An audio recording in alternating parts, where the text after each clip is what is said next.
नमस्कार, कैसे हैं आप सभी? आशा करता हूं कि आप सभी स्वस्थ और मस्त होंगे और अपनी तैयारी में लगे हुए होंगे। ठीक है? तो ये टॉपिक हम जीव विज्ञान के लिए है और जीव विज्ञान के प्रश्न हम इसमें देखेंगे। जीव विज्ञान में क्या होता है? बॉटनी आता है और जूलॉजी। ठीक ना? तो बॉटनी के प्रश्न आपको यहाँ पर देखने को मिलेंगे, क्योंकि सारे प्रश्न आपके 9वीं 10वीं से नहीं, कुछ प्रश्न आपके हायर लेवल के भी एक आध दो होते हैं, इसलिए ये आपके लिए कुछ अलग तरीके से प्रश्न बनाए गए हैं। इसमें हाई लेवल, मॉडरेट लेवल और इजी लेवल तीनों लेवल का है, तो आप लोग इसको ज़रूर देखें लास्ट तक। ठीक है, चलिए स्टार्ट करते हैं। देखिए, खाद्य खराब होने से रोकने के लिए खाद्य प्रसंस्करण विधियों में मूलतः अवधारणा है। ऑप्शन नंबर है ए में उपरोक्त सभी दिया है, लेकिन उपरोक्त सभी हम लोग जानने से पहले नीचे के और ऑप्शन देखते हैं। दूसरा नंबर क्या बोल रहा है? केवल भंडारण के दौरान तापमान का कम होना, केवल पानी की नमी को निकालना, केवल पीएच की कमी करना। तो देखिए क्या है, केवल भंडारण के दौरान ताप का कम करना, ये तो ठीक है, लेकिन यहाँ पर ये दिया है पानी की नमी को भी जो है उसको भी निकालना, तो ये भी सही है। यानी पहला भी मतलब दूसरा भी सही है, तीसरा भी सही हो रहा है, और केवल पीएच की कमी भी ज़रूरी है, यानी ये भी सही है। तो यहाँ आपका क्या हो जाएगा? तीनों सही होगा। तो उपरोक्त आंसर क्या हो जाएगा? उपरोक्त सभी। क्या हो जाएगा आंसर? उपरोक्त सभी। ठीक है, अब हम लोग आगे चलते हैं अगले प्रश्न की ओर।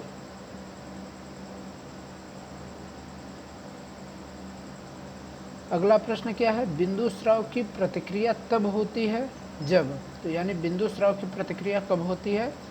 जब जड़ का दबाव अधिक होता है और वाष्पोत्सर्जन की दर कम होती है। जड़ दबाव के साथ वाष्पोत्सर्जन की दर अधिक होती है। और इसके बाद नीचे हम लोग देखते हैं, नीचे क्या दिया गया है? जड़ का दबाव कम होता है और वाष्पोत्सर्जन की दर अधिक होती है। जड़ दबाव वाष्पोत्सर्जन की दर के बराबर होता है। तो आंसर क्या सही है? जड़ का दबाव अधिक होता है और वाष्पोत्सर्जन की दर कम होती है। ठीक है, जड़ का दबाव अधिक होता है और वाष्पोत्सर्जन की दर कम होती है, यानी आंसर नंबर क्या हो जाएगा? Answer number first. अगला प्रश्न देखते हैं, अनावृत बीजी से प्राप्त लकड़ी को क्या कहा जाता है? तो अनावृत बीजी से प्राप्त लकड़ी को अंतःकाष्ठ, रस काष्ठ, नरम लकड़ी या सख्त लकड़ी। तो इसका आंसर क्या हो जाएगा? नरम लकड़ी, यानी सॉफ्ट वुड। अगला प्रश्न देखते हैं, नाम पद्धति के सार्वभौमिक नियमों में सम्मिलित है। केवल पहला भाग सामान्य संकेत पद होता है और दूसरा भाग विशिष्ट संकेत पद को दर्शाता है। ऑप्शन नंबर 2, केवल नाम को लैटिन या लैटिनाइज्ड से व्युत्पन्न किया जाना चाहिए। केवल मुद्रित किए जाने पर वैज्ञानिक के नाम को इटैलिक में लिखा जाना चाहिए और लिखे जाने पर रेखांकित किया जाना चाहिए, या उपरोक्त सभी। तो इसका आंसर क्या हो जाएगा? उपरोक्त सभी। अगला प्रश्न देखते हैं, पौधों की दीप्तिकाल की प्रतिक्रिया किसके द्वारा लिखी जाती है? तो ऑप्शन दिया गया है, फूलों की कलियों द्वारा, पत्तियों द्वारा, पुष्प द्वारा, या फिर मेरिस्टेम के द्वारा, यानी विभज्योतक के द्वारा। तो आंसर क्या हो जाएगा? पत्तियों के द्वारा। अगला प्रश्न देखते हैं कि प्रोफेसर एम.एस. स्वामीनाथन को किसका जनक कहा जाता है? किसका? हरित क्रांति का। तो क्या हो जाएगा आंसर? Answer number 2। अगला प्रश्न देखते हैं, एक विशिष्ट केंद्रक में क्रोमैटिन के कुछ क्षेत्र शिथिल रूप से पैक ट्रांसक्रिप्शनल के रूप में अधिक सक्रिय और हल्के से चिन्हित होते हैं, जिन्हें यूक्रोमेटिक क्रोमोसोम, क्रोमैटिन रेटिकुलम या फिर हेट्रोक्रोमैटिन। ठीक है, तो इसका आंसर क्या हो जाएगा? पहला नंबर, यूक्रोमैटिन। क्या होता है? यूक्रोमैटिन। अगला प्रश्न देखते हैं, जल 82 डिग्री सेल्सियस से 99 डिग्री सेल्सियस के क्वथनांक के ठीक नीचे तापमान पर भोजन को पकाना निम्न रूप से किस रूप में जाना जाता है? ठीक है, ये जल का क्वथनांक है, उसके ठीक नीचे तापमान जो रहता है, उसके भोजन पर जब पकाते हैं तो निम्न रूप से किस रूप में जाना जाता है? इसे क्या उबलना कहते हैं, या प्रेशर कुकिंग, या भाप स्टीमिंग, या फिर सिमरिंग या सिमसिमाना। तो ऑप्शन आंसर नंबर क्या हो जाएगा? सिमरिंग या सिमसिमाना। अगले प्रश्न की ओर चलते हैं। दो जानवरों को हम एक ही जाति का कब मान सकते हैं? यदि वे एक जैसे दिखते हों एवं समान संख्या में संतति का निर्माण करते हैं, यदि इनमें समान संख्या में गुणसूत्र होते हैं, यदि इनमें 95% से अधिक समान जीन हैं, यदि वे स्वाभाविक परिस्थिति में स्वतंत्र रूप से संकरण कर सकते हैं और प्रजनन क्षम संतति को जन्म दे सकते हैं। तो आंसर नंबर क्या हो जाएगा? यदि वे स्वाभाविक परिस्थिति में स्वतंत्र रूप से संकरण कर सकते हैं एवं प्रजनन क्षम संतति को जन्म दे सकते हैं। ठीक है। अगले प्रश्न की ओर चलते हैं। पौधों में बहुगुणिता किसके द्वारा प्रेरित नहीं किया जा सकता? गर्म ठंडा झटका, कैल्चिसिन, अपकेंद्रण या नींबू के पानी के द्वारा। तो इसका आंसर क्या हो जाएगा? नींबू पानी द्वारा। अगला प्रश्न देखते हैं। निम्नलिखित में से किस पारिस्थितिकी तंत्र में बायोमास के उल्टे पिरामिड को देखा जा सकता है? समुद्र, टुंड्रा, वन और चारागाह। तो इसका आंसर क्या हो जाएगा? इसका आंसर समुद्र में। समुद्र में क्या होता है? उल्टा पिरामिड को हम लोग देखते हैं। क्यों? क्योंकि छोटी मछलियों को बड़ी मछलियाँ खाती हैं। ठीक ना? तो ये हमारा उल्टा पिरामिड यहाँ पर होता है। अगला प्रश्न देखते हैं। संचार के लिए जीवों द्वारा प्रयोग में किए जाने वाले रासायनिक संकेत को आपको पहचानना है। केवल अन्योन रसायन, केवल कैरोमोन, केवल फिरोमोन या उपरोक्त सभी। तो इसका आंसर क्या हो जाएगा? उपरोक्त सभी। अगला प्रश्न देखते हैं। निम्नलिखित में से कौन सा दो कोश की परागकण का हिस्सा नहीं है? बाह्य चोल, उत्पादन केंद्रक, नर युग्मक, कायिक केंद्रक। तो इसका आंसर क्या हो जाएगा? नर युग्मक। अगला प्रश्न देखते हैं। निम्नलिखित में से कौन सा कथन फ्लेवर सेवर टमाटर की विविधता के बारे में गलत है? ऑप्शन नंबर है, इसका निर्माण कैलिफोर्निया की कंपनी कैलगेन ने किया था। यह पहली व्यावसायिक रूप से विकसित आनुवांशिक रूप से इंजीनियरिंग खाद्य फसल थी। या पॉलीग्लैक्टोरोनस